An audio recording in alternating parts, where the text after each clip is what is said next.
대한민국의 최고의 병원이라고 해요. 세계적인 병원이라고 말하는 병원에서 어떻게 알람 기능이 안 되는 그런 기기로 수술을 막 하고 나오는 환자한테 붙잡게 해두고 그리고 환자를 돌아보지도 않고 방치를 하냐는 거예요. 어떻게 그것이 회복실에서 사람이 이렇게 죽어나갈 수가 있단 말이에요.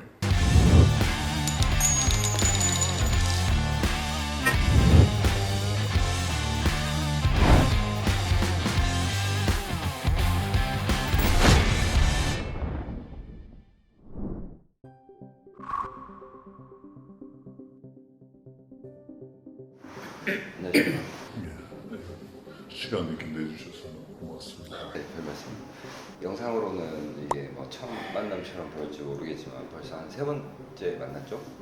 굉장히 억울하게 사모님을 잃으셨잖아요, 지금. 이 사건은 사실 이제 의료사고가 발생을 한 거고 그 의료사고의 원인과 그 책임 소재에 대해서 지금 사실 굉장히 힘든 법적 투쟁을 하고 계신 거잖아요. 상당히 지금 많이 고통을 받고 계시는 상황인데 지금 사모님이 언제 돌아가시죠?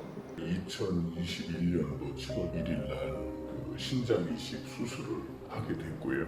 신장 이식 수술을 하고 나와서 회복실에서 있는 중에 회복실에서 이런 사고를 당하게 된 거죠. 저는 사실 이게 이제 의료 사고라고 규정하는 것도 저는 싫거든요, 사실은. 병원에서 일어난 사고니까 의료 사고라고 말하지만은 저는 이거는 살해행위라고 저는 생각을 해요.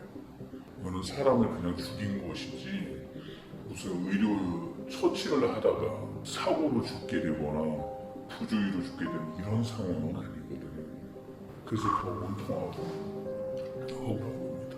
사모님이 그 신장 이식 수술을 네, 맞아요. 신장 이식 수술을 했어요. 핵심만 이제 얘기를 해보면 원래 사모님이 이제 신장이 좀 안 좋아가지고 그 병원에서 수술하시려고 했었죠 처음에. 네, 맞아요. 네, 그러다가 다른 주변 분의 소개로 뭐 병원이 이게 뭐 신장 수술을 잘한다 그런 이제 그 주변의 권유를 받고 결국엔 병원에서 수술을 하셨고 2021년 7월 1일 당일날 이제 수술을 하고 수술이 끝나고 나서는 수술 중에 문제가 있었는지 없었는지는 사실 지금 모르시는 상태. 전혀 모르는 상태. 아예 아무것도 모르죠. 어떻게 되는지 모르는 상태고 네. 수술이 끝나고 나와서 보통 이제 회복실로 들어가는데 이 회복실에서 사고가 발생한 거란 말이에요. 네, 맞습니다. 수술 직후에 회복실로 들어갔는데 어떻게 해서 사망하시게 된 거예요? 집사람이 12시 30분쯤에 이제 수술실에 들어갔어요. 그래서 회복실에 들어간 게 저녁 7시 10분이었거든요. 들어가서 있는데 이제 집사람이 이제 마취가 깨니까 소통이 가능하잖아요. 그래 대화도 나누고 뭐 이렇게 이제 체크를 하는 중에 집사람이 자꾸 아프다고 했나 봐요. 통증이. 무척 통증이 심했나 봐요. 사실 저희 집사람이 정말 잘 참는 사람이거든요. 이 집사람이 이렇게까지 아파할 정도라면 정말 아팠겠구나 하는 생각이 들어요. 10분에 들어갔는데 16분에 그 펜타닐이라고 하는 엄청나게 독한 약을 주사를 해요. 근데 그걸 맞고도 집사람이 자꾸 아프다고 이렇게 통증을 호소하니까 30분에 또다시 한 번 더 주사를 하는 거예요. 불과 15분 사이에 이렇게 한 거잖아요. 근데 신장 이식한 환자들한테는 펜타닐이 엄청나게 위험하대요. 주사를 맞고 나면은 30분 이상 산소 호흡기를 부착을 하고 그것도 30분 이상은 반드시 지키라고 하는 게 있거든요. 근데 연속으로 맞잖아요. 그리고 42분에 불과 12분 만에 산소 마스크를 떼버리는 거예요. 그러고 그 간호사는 자기 퇴근 준비를 하는 거예요. 그러고서 8시에 또 다른 간호사가 인수인계를 받아 들어오는데 그때부터 아무것도 돌아보지 않는 거예요. 이유는 인수인계를 나는 제대로 받지 않았다. 나는 그런 식으로 받고 싶지 않다. 나는 업무가 과중에 있다. 그래서 그거에 대해서 나는 인수인계를 받을 수 없다. 거부를 하고 아예 돌아보지 않는 거예요. 이 간호사들 사이에 수사 과정에서 다 밝혀진 건데 간호사들 사이에 사이가 너무 안 좋은 거예요. 인수인계를 직접적으로 하지도 않고 또 직접적으로 받지도 않고 내가 할 일이 아니다. 그 나는 할 일도 많은데 왜 그것까지 나한테 넘기냐. 이렇게 하면서 인수인계를 안 받아버린 거죠.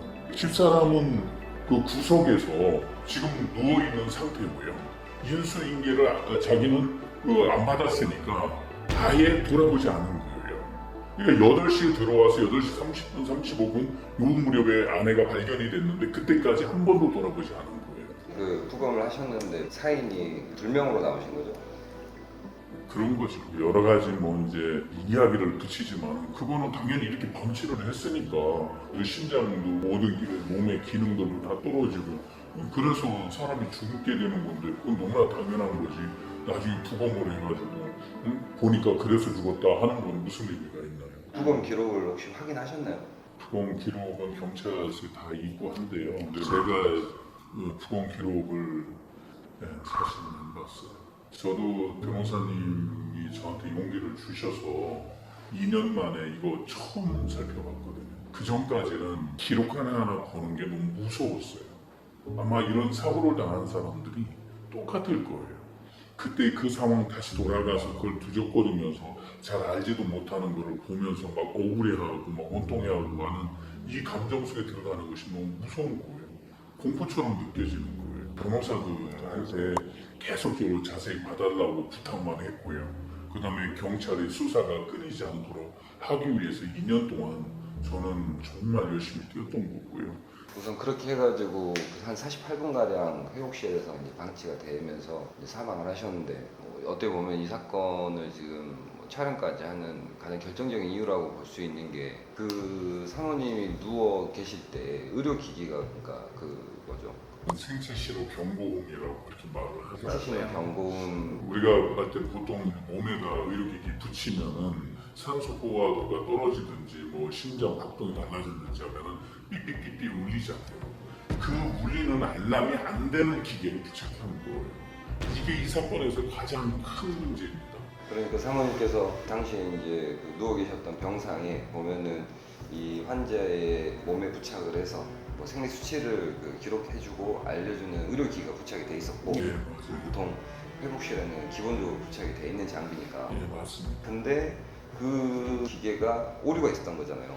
오류가 아니라 작동이 안 되도록 만들어진 거를 갖다 붙인 거예요. 수사 과정에서 확인을 해보니까 실질적으로 해당 의료기기는 알람 기능이 꺼져 있었다면서요. 그 장비 업체에다가 확인을 해보니까 병원이 요청을 해서 그 알람 기능을 꺼버린 거래요. 그래서 납품을 한 거라는 거예요. 그 방금 해당 그 얘기는 그 업체에서 그 얘기를 했다는 거를 업체한테 직접 들으신 거예요? 아니면 직접 그 수사 결과 다 나온 거예요. 경고가 만약에 떴으면은 그 병실 안에 있는 누구라도 와가지고 그 환자의 상태를 체크를 하고 뭔가 바로 즉각적인 조치를 취했으면 살 수 있었을 거라고 지금 생각하시는 거잖아요. 지금 심장 수술을 하고 나오는 환자한테 어떻게 알람 기능이 안 되는 기기를 붙일 수가 있는 거죠. 그거는 죽든지 말든지 방치를 하는 거잖아요. 그래서 저는 이게 의료사고라고는 생각을 안 해요. 사람을 죽이려고 작정하지 않았으면 이렇게 할 수가 없다는 거죠. 피해자 유족 입장에서는 어떻게 그렇게 알람 기능이 되지 않는 기계를 갖다 할 수 있냐? 이건 사실은 뭐 사람을 죽이려고 하는 거나 마찬가지로 이렇게 당연히 생각하실 테고 아마 이제 병원 측에서는 그 알람 기능이 꺼진 걸 몰랐다는 식으로 아마 분명히 얘기를 할 텐데 자 그러면 이제 우선 이제 그 부분이 핵심적인 쟁점이에요. 이 사건에서 가장 핵심적으로 문제라고 생각하시는 부분 중에 하나가 알람 기능이 울리지 않았다는 거. 대한민국의 최고의 병원이라고 해요. 세계적인 병원이라고 말하는 병원에서 어떻게 알람 기능이 안 되는 그런 기기로 수술을 막 하고 나오는 환자한테 부착해두고 그리고 환자를 돌아보지도 않고 방치를 하냐는 거예요. 어떻게 그것이 회복실에서 사람이 이렇게 죽어나갈 수가 있단 말이에요. 알람 기능이 붙었든 됐든 안 됐든 상관이 없다. 그 얘기는 그게 안 돼 있어도 우리 간호사들이 5분 간격으로 회진하면서 체크를 하기 때문에 그것 때문에 이게 직접 사인이 있는 건 아니라고 했거든요. 병원 측에서 이제 한 얘기가 그렇죠. 그러면 5분 간격으로 했어야 되는 게 맞는 거잖아요. 이제 사실 엄청난 충격에 빠지셨을 텐데 그 이후에 바로 고소를 하셨죠. 바로 했습니다. 이게 어떻게 됐냐면요. 7월 1일 날 이런 사고가 났어요. 그렇게 났는데 7월 9일까지 사람을 기계적으로 만들어서 7월 9일까지 끄는 거예요. 중환자실 몇 군데를 돌아가면서 이리 밀리고 저리 밀리고 밀어내가지고는 9일까지 끌면서 우리를 안심시키고 진정시키고 뭐 이런 과정들이 있는 거예요. 그리고 실질적으로 사망 판정은 9일날 낸 거고요. 근데 저는 이미 이 나이에 저는 아내는 사망했다고 저는 생각을 하는 거예요. 그러면 7월 1일부터 7월 9일까지 그 사이에 아예 의식이 없었어요. 아예 없어도 일단 여기에서 사고가 터져서 이렇게 된 걸로 끝나버리면은 자기들이 감당하기가 너무 힘들으니까 억지로 이거를 끌고 왔다고 저는 생각을 하는 거예요.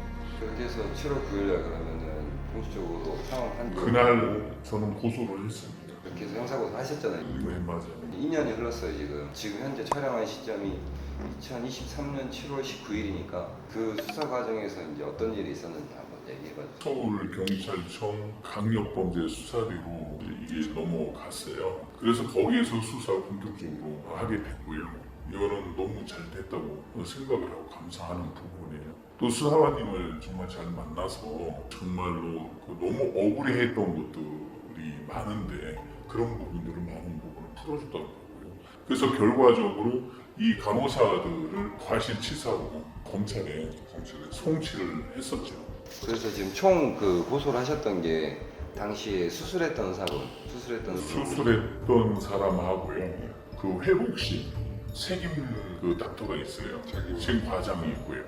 그 다음에 그 밑에 그 의사들도 있지 않습니까? 그 다음에 그 간호사들, 책임 간호사도 있고 다 이렇게 하는데 실제로는 인수인계를 한 간호사들만 그 과실치사로 책임묻고 나머지는 다 무혐의로 과실치사로 송치된 친구들이 셋이거든요. 그럼 팀장도 있고요, 간호부장도 있고 그거에 회복실 책임지는 사람들이 있지 않습니까?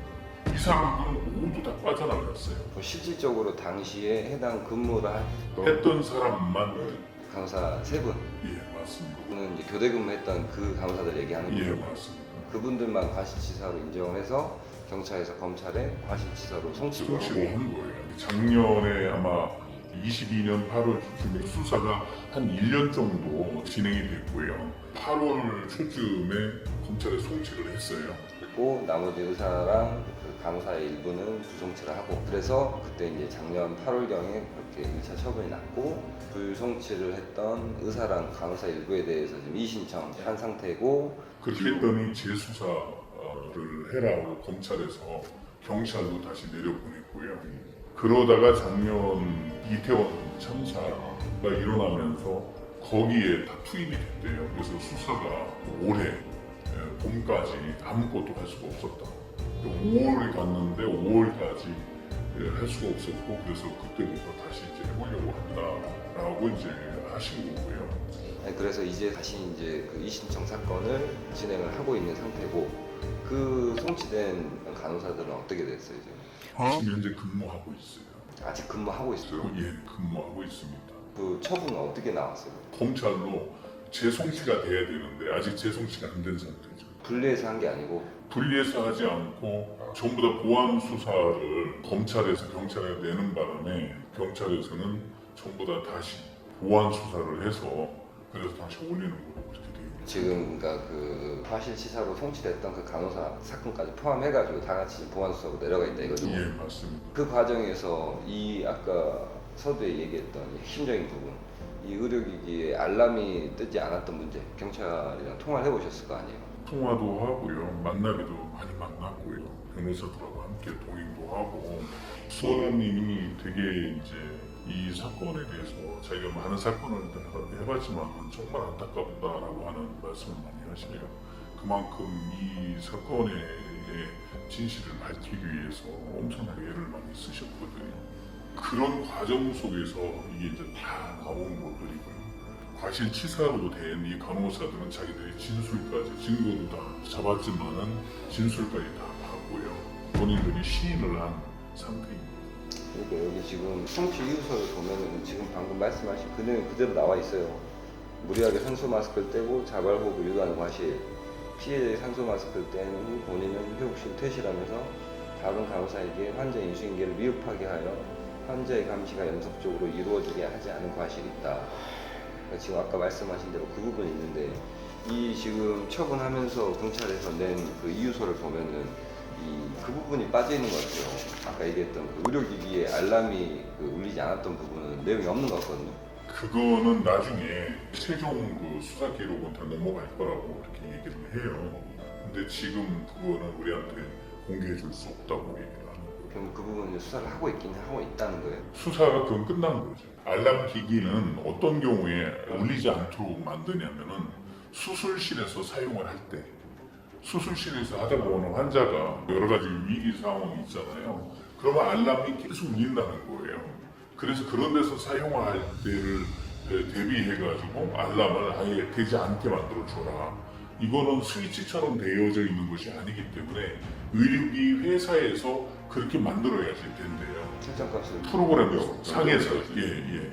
그러면 그거는 회복실에 있어서는 안 될 기기인 거거든요. 만약에 뭐 기기가 부족하다든지 뭐 그렇게 해서 한다고 그러면은 이거는 간호사가 옆에 가까이에 둔다든지 그렇게 해가지고 환자를 수시로 눈으로 볼 수 있도록 하지 않으면 안 되는 기기인 거죠. 그 알람 기능이 꺼져 있는 상태의 의료기기가 어떤 이유로 그 회복실에 가가지고 있었는지 그거를 밝혀야 되는 거잖아요.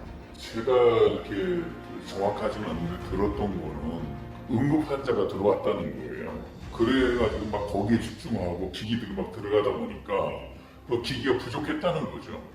그래가지고는 스페어로 돼 있던 것들이 들어왔는가 봐요. 근데 그거가 아내한테 붙인 거죠. 이게 잖아요. 대기업에서 운영하는데 기기가 모자라고 부족하다는 게 말이 되나요? 이런 기기를 막 함부로 붙여도 되고 그리고 간호사들이 둘밖에 없대요. 회복실에 사람은 많고 이러는데 말로는 세계적인 기업이고 막 하고 저한테 속인 게 너무 많아요.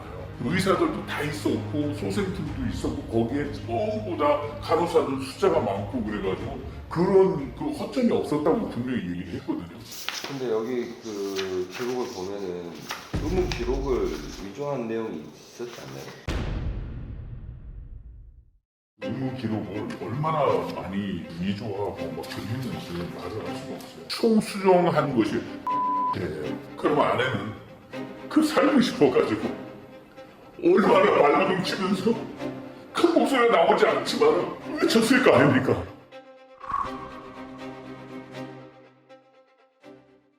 개인회생 파산하는 게 복잡해요? 서류가 많아. 간단하게 할 수 있는 방법 없어요? 있지. 어떻게 하는 건데? 그건 말 못 해주지.